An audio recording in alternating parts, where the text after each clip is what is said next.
রাজার আমলে যে মন্দিরের সৃষ্টি হয়েছিল সেই মন্দিরকে আজকে দেখানো হচ্ছে। রাজবাড়ি জলপাইগুড়ি রাজবাড়ি বাঘকে নতুন করে বলার কিছু না, পুরাতন দেখানো হচ্ছে। বাবা পূজারি হচ্ছেন বাবা। বাবা এখানকার শিব পূজারি। হ্যাঁ, আচ্ছা আচ্ছা। আমি এখানে ডেলি নিত্য পুজো করি। নিত্য করবেন। আজকে বিশিষ্ট দিন, জামাই ষষ্ঠীর দিন, 12ই জুন। আজকে অনেকে দর্শন করতে আসবে, তাই না? হ্যাঁ, অনেকে দর্শন করে চলে গেছে ভোলে বাবা, আর অনেকে দর্শন করে চলে গেছে। আর ইতিমধ্যে একটা পুজো হলো। হ্যাঁ হ্যাঁ হ্যাঁ। সেই পুজোটা হচ্ছে শীতলা পূজা হলো। হ্যাঁ, শীতলা পুজো হলো। তার বাবার তারা কিছু প্রার্থনা করলো। বাবা জাগ্রত না এই বাবা? এই বাবা বহুদিনের প্রাচীনকালের মন্দির। এটা খুব জাগ্রত মন্দির। এই রাজবাড়ির এই ঐতিহাসিক জায়গা। এটা রাজবাড়ি রাজার আমলকার জায়গা, ঐতিহাসিক জায়গা।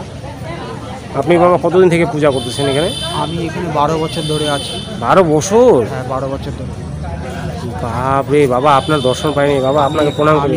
আমি এখানে নিত্য পুজো করি, প্রতিদিনই আসি। আচ্ছা, প্রতিদিন আসেন? হ্যাঁ, ভক্তদের যা মন আছে, বাঞ্ছনা পূরণও কারণ।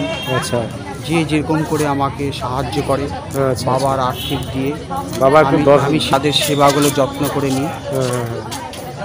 বাবা একটু দর্শকদের উদ্দেশ্যে বলুন যে আপনারা দর্শকদের এখানে আসে, তারা বহু আনন্দিত হয় এই বাবার পুরনো এই প্রাচীনকালের এই মন্দিরে। পাশে গঙ্গা ঘাটও আছে, তারা পবিত্র করে স্নান করে এখানে। গঙ্গা ঘাটটি একটু দেখানো হচ্ছে। মা মনসা দেবী, যেটা দেখাচ্ছে না,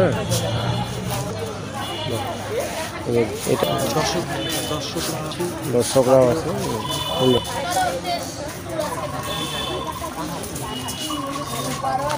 আচ্ছা, 12 বছর থেকে বাবা আসেন আপনাকে। ঠিক আছে, এখানে অনেক মূর্তি আছে। মূর্তিগুলো বলবো নাকি? মূর্তি কী কী আছে বলেন আপনি? ঠাকুরগুলোর সম্বন্ধে আমি বলে দিব।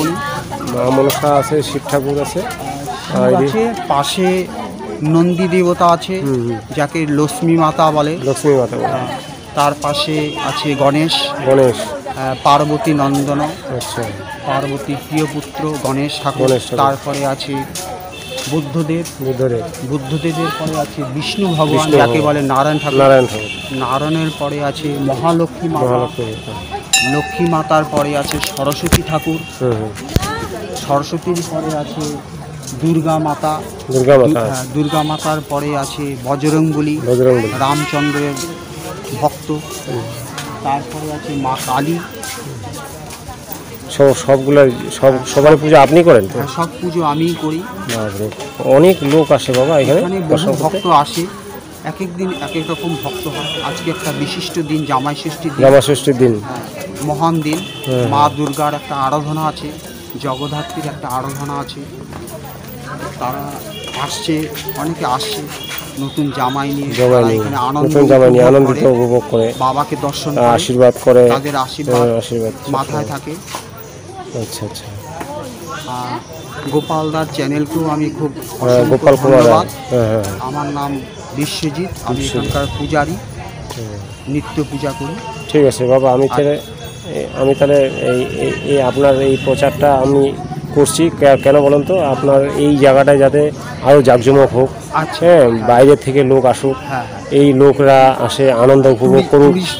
হ্যাঁ, সবাই আসুক, আনন্দ উপভোগ করুক। এই জায়গাটা এমন একটা জায়গা যেখানে টাইম পাস সব কিছু জিনিসই উপভোগ করতে হবে। মহা তীর্থস্থান। যে যেরকম আসবে, যার যেরকম কর্ম আছে, মনের বাঞ্ছনা আছে, মনের মানসিকতা আছে, বাবাকে কিছু প্রকাশ করলেই বাবা তাদের সমস্যাগুলি সমাধান করে।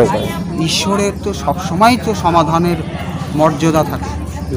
আচ্ছা আচ্ছা, ঠিক আছে বাবা, আজকে তাহলে এখানে আপনার মন্দিরটি দেখায় আমি ইতি করছি। হ্যাঁ।